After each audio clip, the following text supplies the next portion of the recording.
Lyle, Crocodile by Bernard Waber.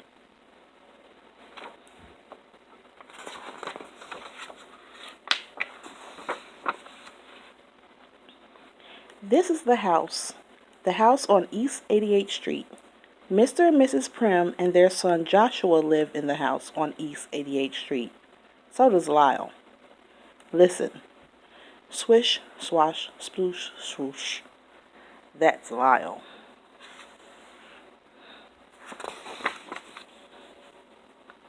Lyle the Crocodile.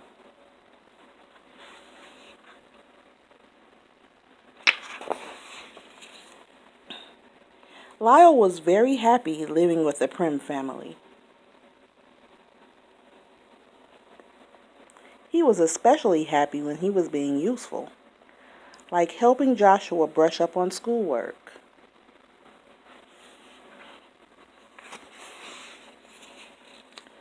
But if Lyle was happy, he was making someone else unhappy. Perfectly miserable, in fact. That someone else was Loretta, Mr. Grumps's cat. Mr. Grumps lived just 2 houses away from the Prims. Whenever his cat caught even the slightest glimpse of Lyle, she would fling herself into a nervous fit. Lyle wanted desperately to win Loretta over. He tried flashing his sweetest, most toothsome smile at her to show how really friendly he was. This only frightened the distrustful animal even more.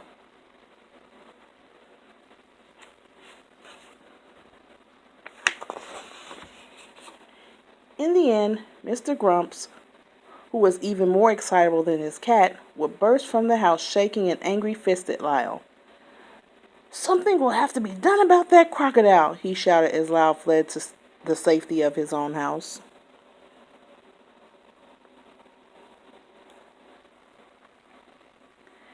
To take his mind off his troubles with Loretta and Mr. Grumps, Lyle filled his days playing with Joshua and his friends. He loved being it.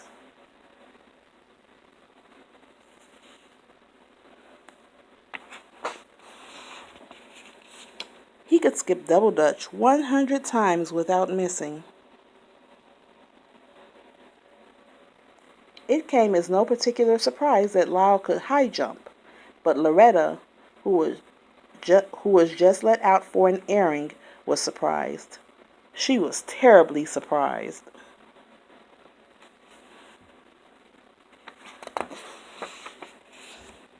Loretta was so surprised and so shaken, she fled to the nearest tree and no amount of coaxing would bring her down.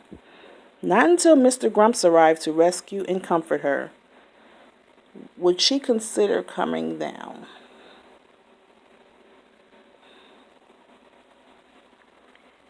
"Something will have to be done about that crocodile," stormed Mr. Grumps. Now, Mr. Grumps was really furious. Now he knew he would be snappy, irritable, and impossible to live with when he returned to his job in a big department store the following day.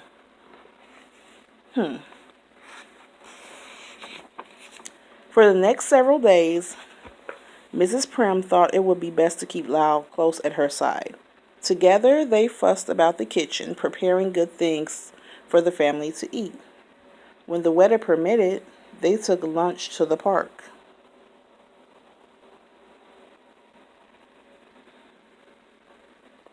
Lyle was always one for sharing.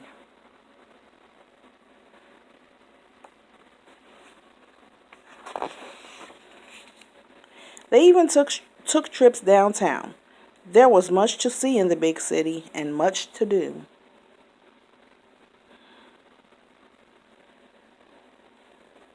Mrs. Prim could spend hours just browsing around antique shops.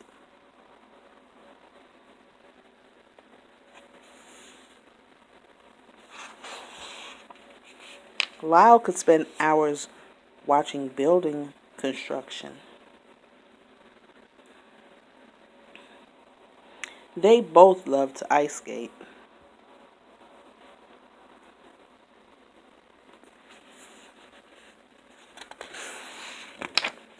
One day, Mrs. Prim and Lyle went shopping in a big department store. Unfortunately for everyone, it turned out to be the very same store in which Mr. Grumps held an important position.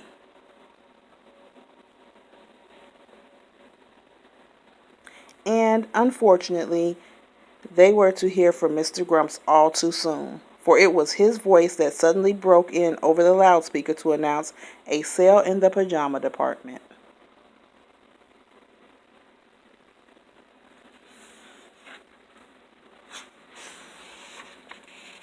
Immediately, it was as if everyone in the store was in desperate need of pajamas.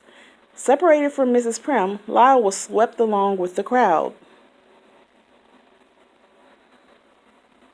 As they neared the pajama department, Lyle thought he heard a familiar voice.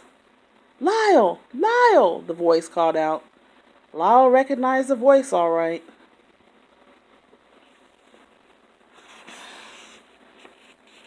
And the face as well. The voice and face belonged to Hector P. Valenti, star of stage and screen. But what was Signor Valenti up to now? Well, for the moment it seemed, he was very busy selling pajamas.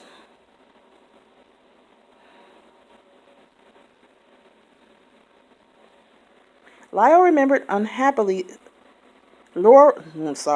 Lyle remembered unhappily his days of traveling and performing with Signor Valenti. But in spite of everything, the two were delighted to see each other once more.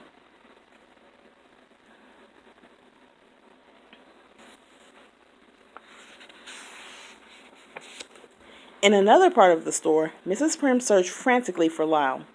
"Excuse me," she said to the lady at the information booth. "Have you seen a crocodile going past? He was wearing a red scarf." "No," answered the lady. "I have no information about a crocodile wearing a red scarf."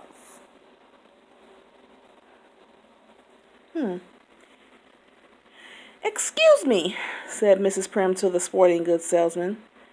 "Have you by chance come across a crocodile? His name is Lyle." "Sorry, madame," answered the salesman. "I have not come across any crocodiles named Lyle today." Mrs. Prim grew more and more upset. "Excuse me," she said to a man wearing a white carnation. "I have lost my crocodile, and I don't know what to do." Whatever the man answered, Mrs. Prim never heard it, for his voice was lost in a chorus of others shouting, "More, more." Okay. Those voices belonged to the huge crowd of shoppers surrounding Hector P. Valenti and Lyle. Because they had an audience and because Signor Valenti could not resist showing off, he had persuaded Lyle to join him in a free performance of their old stage act. "More, more!" the surprised but delighted shoppers called out, forgetting all about wanting or even needing pajamas.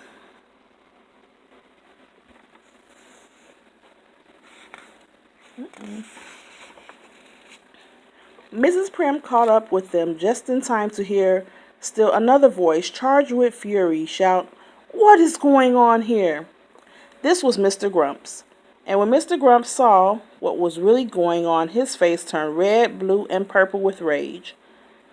"Madam," he gasped, "we do not permit crocodiles in this store, you know. Remove him at once."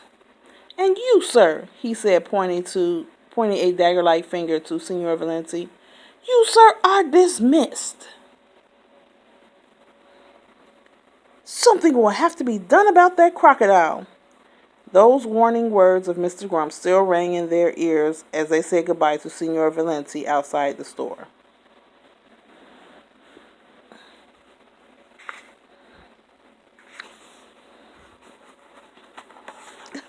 Stop. There we go. Mr. Grumps at last made good his threat to do something about that crocodile. The next day he appeared at the Prim's door, with papers authorizing Lyle to be committed to the city zoo. "The zoo?" Mrs. Prim exclaimed miserably. "Whatever would Lyle be doing in the zoo?" He'll be doing whatever it is normal crocodiles are supposed to be doing, snapped Mr. Grumps, who wasn't being at all nice about it. The Prims examined the papers. They appeared to be in order. There was little they could do, at least for the moment, to prevent Mr. Grumps from putting Lyle in the zoo. Lyle's first night was difficult indeed.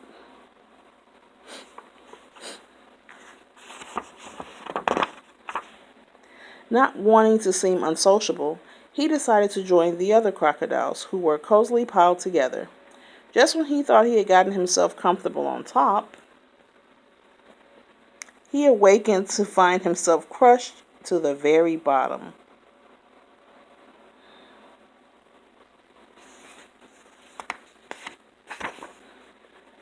Lyle's restlessness so annoyed the other crocodiles, they all just got up and stomped off in a huff. Lyle was happier during the day when visitors came. He amused everyone with his unusual tricks, and before long he was the biggest attraction at the zoo.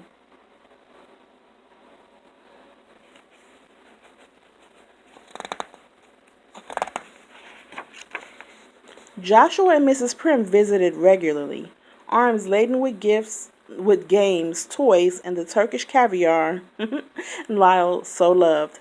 Mrs. Prim did her best to smile and appear cheerful, but just couldn't hide her concern. "Are you feeling all right, dear?" she would ask. "Are you getting enough rest? Are you making friends with the other crocodiles? Do the lions keep you awake at night? Is the floor too damp? Do the flies pester you?" Lyle shook his head yes or no, depending on the question. He tried putting on a brave front, but Mrs. Prim knew very well he was unhappy and fought back her tears. One night, a new keeper appeared at Lyle's cage. Surprise, surprise. The new keeper turned out to be none other than Hector P. Valenti, star of stage and screen. "Shh," whispered Signor Valenti. "I have come to rescue you." Signor Valenti unlocked the door of the cage, and an astonished Lyle was set free.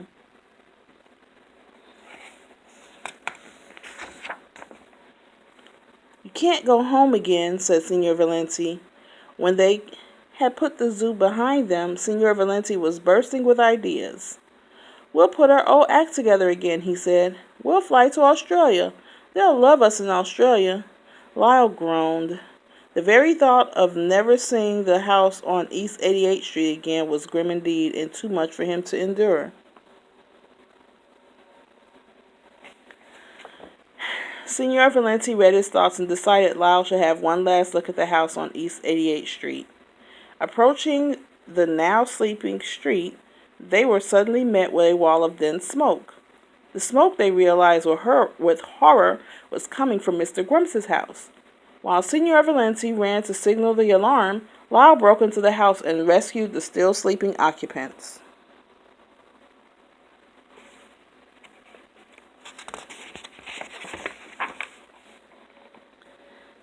A gasping, frightened Mr. Grumps and his cat were led to the safety of the street. Now the Prims and the entire neighborhood were awake and witness to Lyle's heroism. Mr. Grumps couldn't thank him enough. "Ladies and gentlemen," said Mr. Grumps to the crowd of onlookers, "Lyle is the bravest, kindest, most wonderful crocodile in the whole wide world. I would consider it a privilege and a pleasure to have him as our neighbor once more." "Hooray!" shouted the Prims. "Hooray!" shouted the crowd.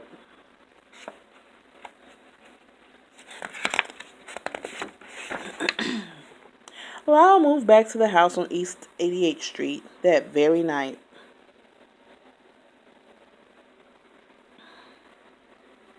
Several days later, a farewell party was given by the Prims for Signor Valenti, who was leaving to seek fortune and adventure in Australia. "Remember," said Mr. Grump, speaking to Signor Valenti, "should you change your mind about leaving, a job in my store will always be yours just for the asking. We need people with your kind of talent and ability. Everyone smiled happily.